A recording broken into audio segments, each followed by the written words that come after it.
Bon, c'est tout le monde c'est mise, blabla. Aujourd'hui, ben oui, World of Tanks encore. Hein. Je sais, c'est pas officiel, d'accord, je sais. Donc là, on va regarder un officiel gameplay trailer PC, je sais pas quoi. Même si c'est pas officiel, c'est votre clou, c'est pas officiel. J'en ai rien à foutre. J'en ai rien à foutre, j'avais envie de 59 secondes, hein. Ça m'a fait bait de 59 secondes. Et c'était soit le trailer de World of Tanks, soit le trailer de Final Fantasy 2. C'est d'ailleurs pour ça que je vous ai posé le sondage l'autre fois là. Mais bon, attendre le trailer, la bande-annonce sur FNAF pour en faire du contenu sérieux. Donc on va la regarder ensemble. Je vais peut-être modifier le son et tout pour pas me faire strike ou je sais pas quoi. Mais voilà, allez hop.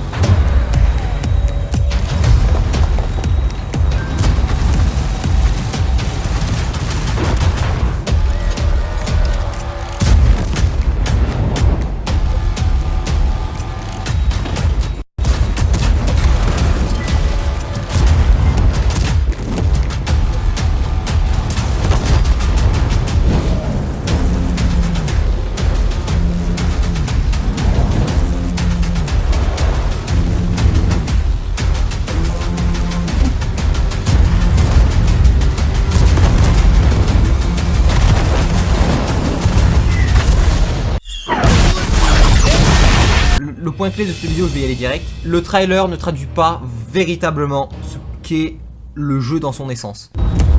Dozens of maps to master, dont la moitié, les trois quarts, excuse-moi, dont les trois quarts sont les mêmes. C'est juste la couleur qui change, les décors qui changent, mais c'est les mêmes, hein, grosso modo. De trois côtés, on en a parlé déjà des maps corridors. C'est la même chose.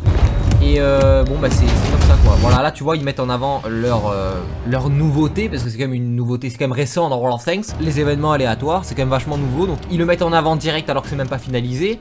Enfin, je vais dire bon, voilà, ils s'éclatent quoi, c'est bien. Ils mettent plein de choses et moi ce dont j'aimerais parler, enfin j'en profite de ce trailer pour en parler aussi, c'est la caméra. Et vous allez vite comprendre que la caméra, elle peut beaucoup jouer sur la sensation du jeu. Je vous explique. C'est pas la seule chose, mais ça serait un excellent début qui corrige la caméra. Voilà, alors le work as a team, c'est assez rare. Hein. Mais effectivement, ils sont en train de montrer quelque chose qui se fait. Voilà, stratégie, ça, je suis pas trop sûr, tu vois. Il y a un seul mode de jeu stratégique, c'est ça, avec Steel Hunter, mais Steel Hunter c'est en solo. Et bon, real footage gameplay. Ouais, en fait ils mettent pas ils mettent le gameplay, ils mettent vraiment ce qui arrive dans le jeu, mais ils mettent pas ce qu'il y a vraiment du point de vue du joueur. Et ils le mettent très rarement. Voilà, là c'est un point de vue du joueur. Et d'un coup c'est beaucoup moins impressionnant. C'est beaucoup moins impressionnant que genre un truc comme ça. Et pourquoi? À cause de la caméra. Je vous promets, la caméra, elle... Regardez War Thunder. J'ai fait une vidéo sur War Thunder il y a un temps lointain. J'ai mis un coup, j'ai touché une boîte. Je largué des bombes.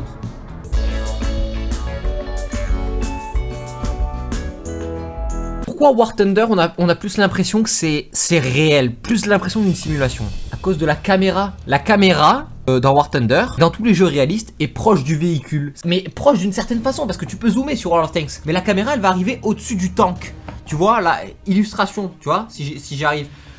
J'y arrive, mais j'aurais peut-être la flemme. La caméra, elle est au-dessus du tank sur World of Tanks. Alors que dans War Thunder, elle est là. Et quand elle est là, la caméra, ça te donne une impression. Est-ce que tu vois la différence entre ça? Tu vois, t'es proche du véhicule. On n'a pas l'impression, mais est-ce que tu vois la différence entre ça et ça? Voilà, je vous remets les deux. Je suis désolé.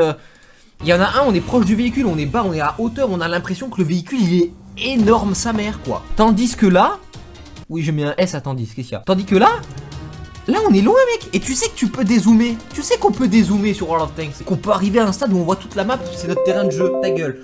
On peut arriver à un stade où on voit notre terrain de jeu, c'est la map entière en fait. Ça, c'est un problème. C'est bien pour la stratégie, pour le est-ce qu'il est là, est-ce qu'il y a un véhicule derrière le mur ou pas. Mais c'est mauvais pour le réalisme. Et je sais que j'ai parlé de réalisme alors qu'on est sur World of Tanks, je sais. Mais vous voyez, moi, la caméra, c'est un problème que. Enfin, c'est un problème. On vit très bien, quoi. Mais c'est quelque chose qui fait que le feeling du réalisme, il est vraiment pas là en fait. Il est pas là. Il est pas là. Donc t'as l'impression de jouer avec un un petit cube, un petit jouet quoi. Alors que sur War Thunder, bon, c'est la texture qui fait que c'est, on a l'impression que c'est un jouet, mais du point de vue de la caméra et tout, mec, c'est carrément plus réaliste. Tu vois pas? Y a pas moyen comme ça et si tu zoomes dans War Thunder, le zoom il est plat, alors que dans World of Tanks, s'il arrive, il est comme ça. C'est une horreur. Voilà, c'est une vidéo très courte, juste pour me plaindre parce que ça faisait longtemps que j'en avais plus fait de vidéo. D'ailleurs, après celle-là, bah, je vais encore attendre un petit moment. En fait, ce qu'il me faut, c'est un monteur. Si t'es monteur et que t'es intéressé pour me monter les vidéos, franchement, je suis chaud parce que j'ai la flemme de les monter, mais j'ai envie de faire des vidéos, mais j'ai la flemme de les monter. C'est pour ça que c'est rare la vidéo de Nice en fait. C'est pas pour rien, c'est rare. Et c'est comme ça. Voilà. Donc si t'as envie de monter les vidéos de Nice, c'est gratuit. C'est gratuit. Y a moyen que je te paie, mais pas cher parce que voilà, ne fais pas de ça ton activité principale. C'est ça que je veux te dire. En attendant, là celle-là c'est moi qui vais me la taper, je crois. Donc je vais l'arrêter avant qu'elle devienne longue et que j'ai la flemme de la monter. 10 minutes d'enregistrement déjà. Putain de merde. Bref, bah du coup c'est ciao. Non, ciao. Putain, j'ai appuyé sur le mauvais bouton, hein, je suis trop con.